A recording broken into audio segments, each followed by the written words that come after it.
What's going on, YouTube? Today we're going to be talking about Japanese naturals, and specifically we're going to be talking about Suita stones.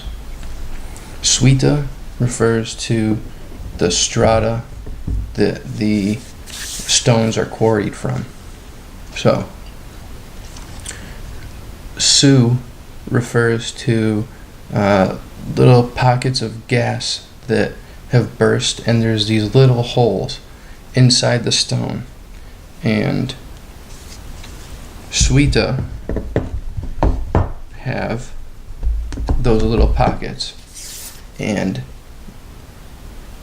if they have the pockets, then they have Su, and if they don't have the pockets, they're referred to as Sunashi or no Su. So this stone has a little bit of Su. There's a couple little holes in it. This Suita stone does as well. This is a Sunashi Suita. Specifically, the back has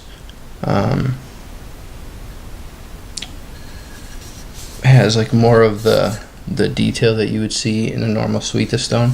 I use this side because it's actually a better cutting part of the stone. You'll see how quick that one cuts. And then this is Uchigamori, which you've seen this stone a couple times. But Uchigamori is also from the Suita strata. So there's different layers. When they mine the rocks out of the mountains, there's different layers of stone, and depending where those layers are, or where the stones come from those layers, that's how they're classified. We're just going to go over Suita today because I got a comment from Dom Bond yesterday. I believe he's from Outpost 76's channel, asking to do a video on Japanese natural stones, more knife specific. So Suita, in my opinion, this is just mine, are the most versatile for knives and razors, but especially for knives. So this stone is more coarse. This is probably in like the 2,000 to 3,000 grit range. This stone, depending how I use it, it's probably somewhere between like 3,000 and 5,000, depending, like with pressure and slurry and all that stuff. I can push this upwards of like 7,000 probably.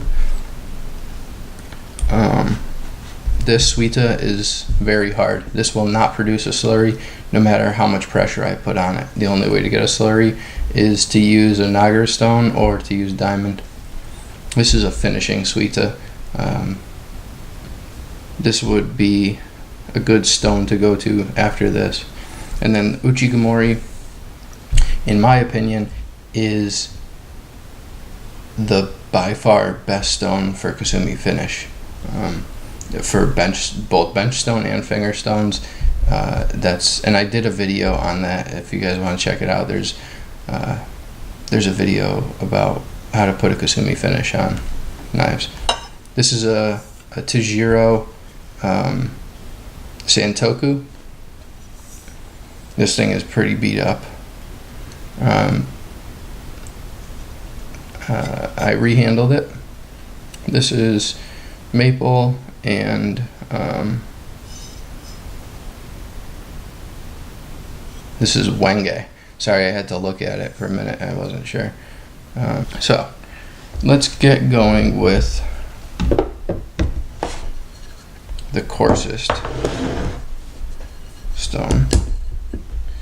This is not going to be a demo. I'm demonstrating how these knives cut.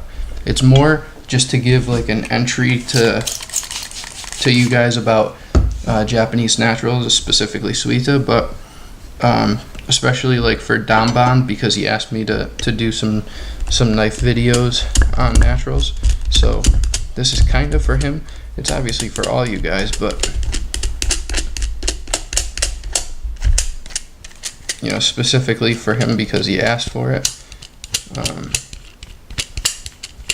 Naturals are a really tough topic to talk about because there are so many of them. They all do different things. If you talk to anybody who uses Japanese naturals, you're probably going to find that they have quite a few stones because they all do different things. So it kind of takes, it kind of takes multiple stones to do what you need, like to sharpen a knife start to finish. You can't do it all with one stone. Sometimes you can, but for the most part, you need multiple stones.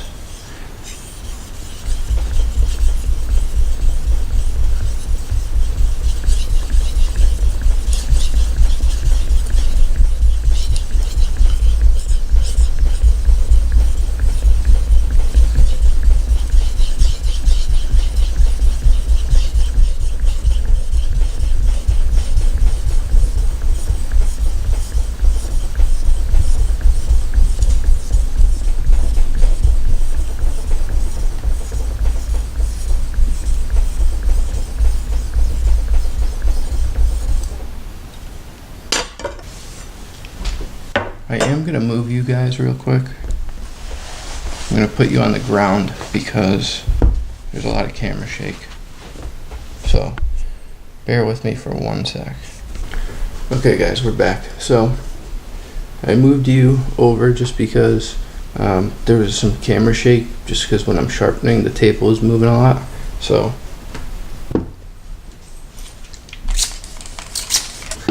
now the other stones should be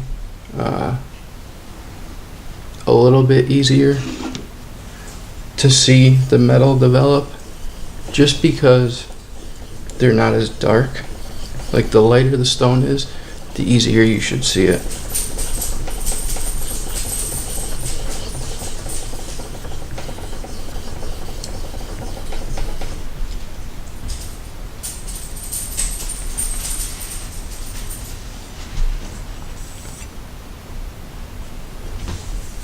Right here you should see the shine toward the tip. So let's just look right here. And there you can see it. It's pretty shiny. Back here it's really shiny just because it's been it's been sharpened, but toward the front here it's I'd say it's like a satin finish.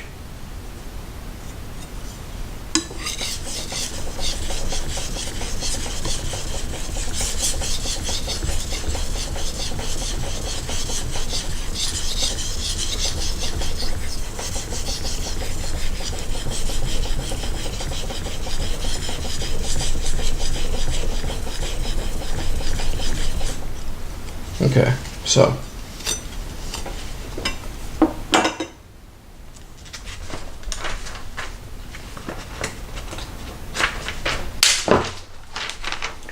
what I'm gonna do is put a piece of paper down and dump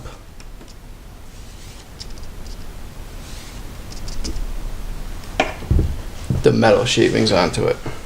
So you can see all that right there on the paper is stone particle and metal shavings. And I'd say it's probably about 50-50.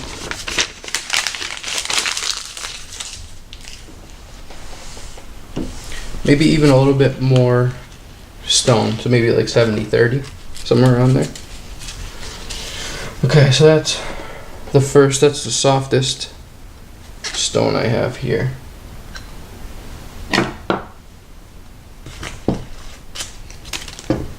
Now we'll go to the Uchigomori, which is the second softest.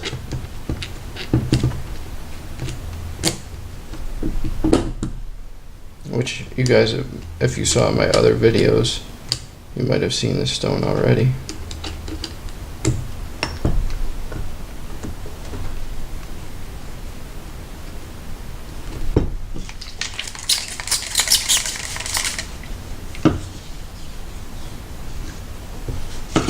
Okay.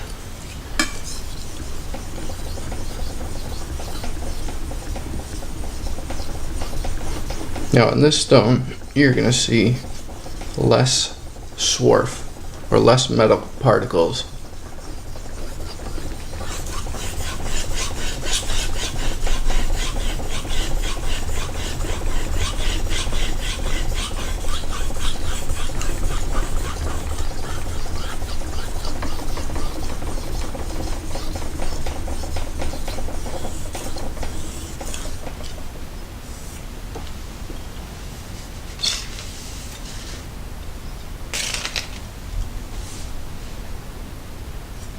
Alright, let's see how this blade edge looks. I'm trying to, if I put my hand here, it just helps the camera focus easier. So you can see it's much shinier.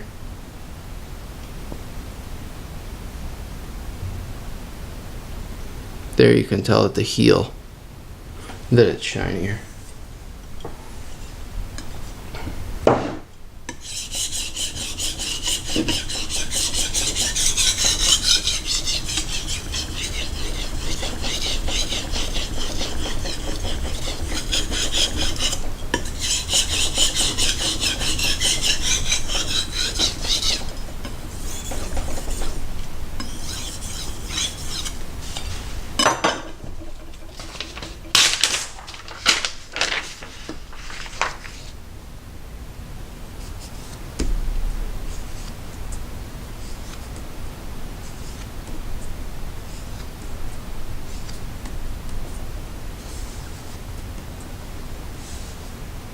Okay, so two things.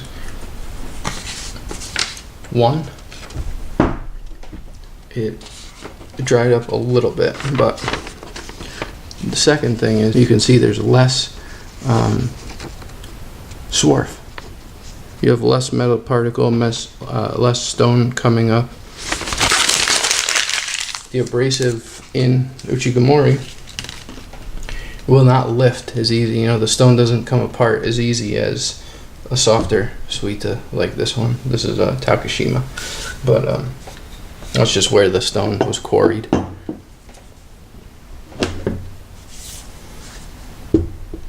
Now, let me do this one first. That's the hardest. This is the next hardest. This is a little bit harder than Uchigomori. I'd say they're actually very close. Now this is where you can see the metal come off because the stone is lighter.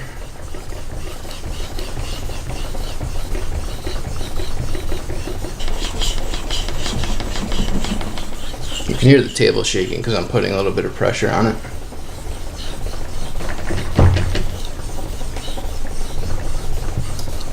Some of it too though is the stone and the knife. When they meet,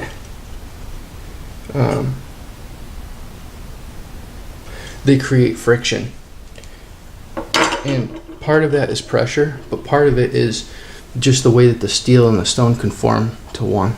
So, I'm hoping you guys can see the metal particulate in the water. You can see it's grouping right there.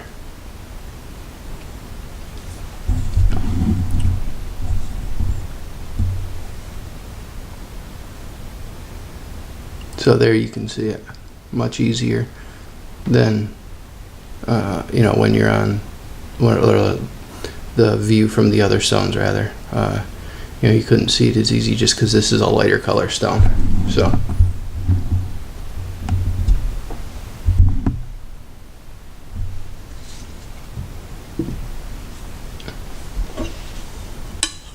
I could sharpen on this stone for days. This thing is just, oh, so freaking nice.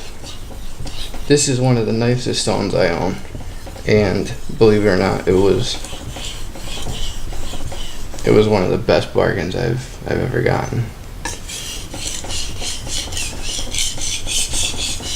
It didn't sell right away, so the guy put it up for auction, and I think people underestimated it, and you know, it's funny, the market for Japanese naturals is really crazy. You get people that aren't willing to take a chance, so they either spend crazy money on stones that are stamped, and even when they're stamped, you really don't know what you're getting. A lot of times they're fakes. You have to be really careful. But I mean, I was kind of able to tell just by the way that this looked and from who I got it from. He is a really trustworthy guy. I had already gotten 2 other stones from him, and I just knew that the product, actually this Uchigamori came from him too. I knew the product that I was getting was going to be what he told me it was, and this is what he used to finish his kitchen knives. So, alright, that's the 3rd stone, and you can definitely see the swarf. And there's actually lines on this end. So there's a couple lines right here.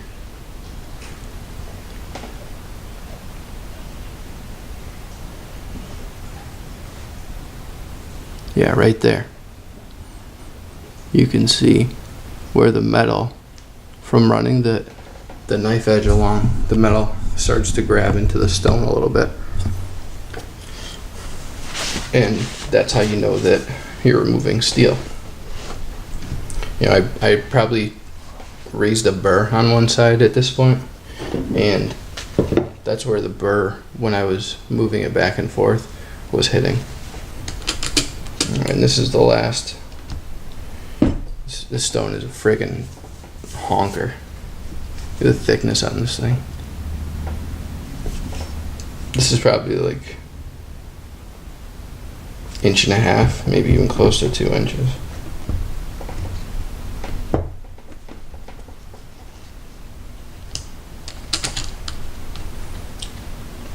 Okay.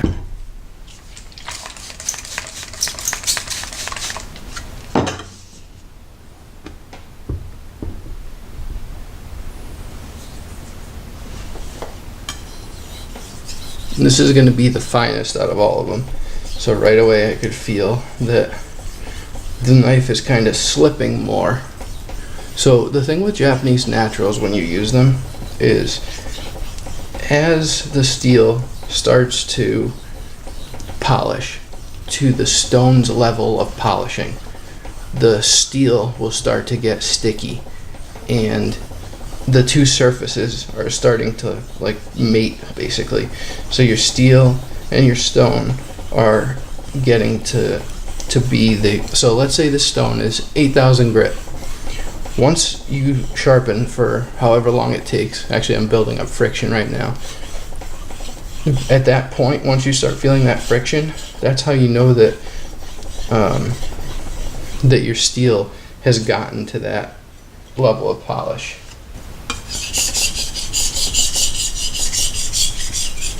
So right there you can hear the burr. And then as I sharpen, you should get quieter.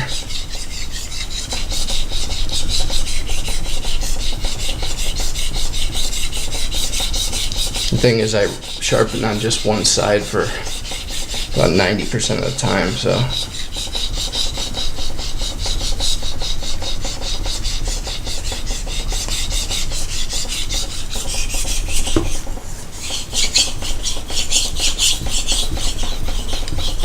And there you can hear it just got a lot quieter. And you can see there, that's the metal particulate. And you can see it's all gray. because it's all steel. So the difference was when you saw like the first stone, you saw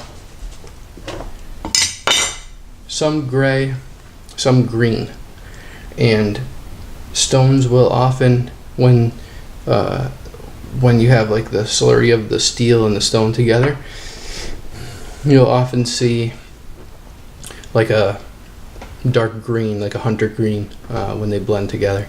So that's what you were seeing there. So as I jumped from one to the next and finished with this, it was less green and more gray because this was the finest and you just have steel and there was no stone particulate or stone abrasive lifting. The harder the stone, usually the more it'll clog and the less the abrasive will lift to get fresh abrasive. So like a 320 stone will wear out faster than a 2000 stone because it's softer, but they cut faster as well because the grit particles are bigger. The binder in it is usually made so that it releases the particles faster, and you're always, you're constantly getting fresh abrasive. Each stone, cuts differently. Like, that's the thing. It's a natural. So it's not man-made where you grind every particle to the exact same size and then make a homogeneous mixture.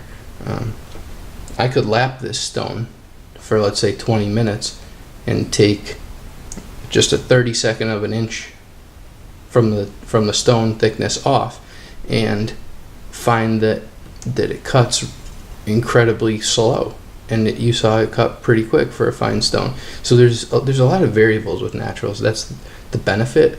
That's also the curse, is sometimes it's not what you thought it was. A lot of it is guesswork, but there's a lot of guys who devote a lot of time and a lot of years and have a lot of generations, especially Japanese, quite a few generations that know a lot about the stones, and it's important that you talk to someone who knows what they're doing. So Danband, this video was specifically for you. I wanted to go over different naturals and how they sort of cut and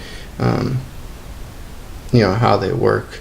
Now, I don't want you guys to get the wrong impression about the stones. Like, just because they both cut fast, this stone is not the same as this stone. They're two completely different animals. I think it's in our nature as humans to try to group things together in the simplest form, like the simplest explanations to our brain. So Japanese naturals, like me saying that this stone cuts almost as fast as this, but this is higher polish. People just automatically assume, well, they're the same. Well, no, they're not.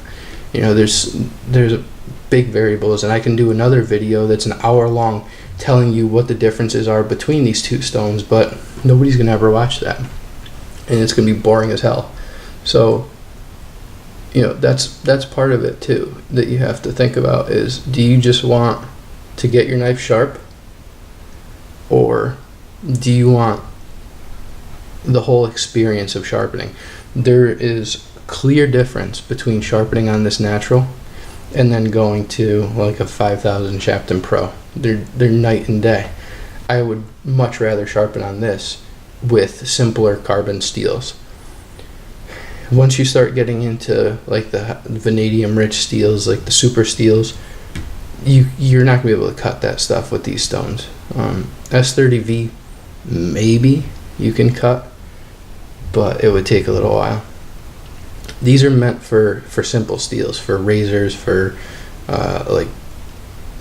white number 2 kitchen cutlery, stuff like that. That's what these are designed for. Well, they weren't designed, but that's what these stones do best, is they cut simple steels. So that basically wraps it up. If you guys have any questions, leave them in the comments. If you could subscribe. Again, Danban, thank you for subscribing and If you have any questions about it, just let me know in the comments or email me. But I really appreciate you guys watching. This is Mike with iheartknives, and I'll see you guys on the next one.